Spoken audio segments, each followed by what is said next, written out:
Hello, আসসালামু আলাইকুম। সরিষা ক্ষেতে কিছু আগাছা ছিল আর কি।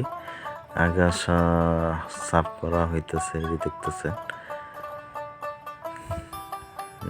টেনে, এবং কিছু জায়গায় উঁচা নিচা আছে, তা ঠিক করে দেওয়া হচ্ছে আর কি, সমান করে দেওয়া হচ্ছে। এই যে দেখতেছেন, এই যে কিছু আখ ক্ষেতের পাতা এবং কিছু ঘাস বা আগাছা, এগুলো একসাথে করে আর কি ফালানো হচ্ছে আর কি। আর অনেক জায়গায় দেখা যাচ্ছে আর কি ট্রাক্টরে অনেক উঁচা নিচা হয়ে গেছে, তা দিয়ে টান দিয়ে আর কি মাটিগুলো সমান করা হচ্ছে, করে দেওয়া হচ্ছে আর কি। আর এটা হচ্ছে আমার সরিষা ক্ষেত।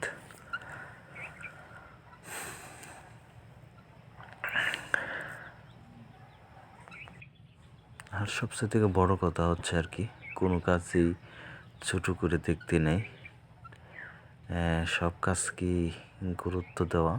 আর প্রতিটা কাজেই বা প্রতিটা ফসলেই কষ্ট ছাড়া কোনো ফসলেই আপনি পাবেন না।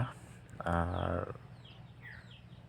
অনেক পরিমাণ পরিশ্রম করতে হবে, তারপরে আপনি ভালো একটি ফল বা ভালো একটি ফলন পাবেন আর কি। অনেকেই দেখছি আর কি শুধু পরিচর্যার কারণে আর কি, ভালো পরিচর্যা না করার কারণে ভালো ফলন হয় না।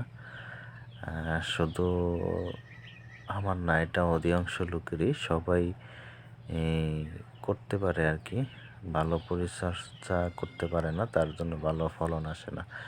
আমি বলবো প্রতিটা কাজই মাঝে আর কি একটু পরিচর্যা করার জন্য ভালো করে, তাহলে ভালো ফলন পাবেন। সকলকে অসংখ্য ধন্যবাদ সঙ্গে থাকার।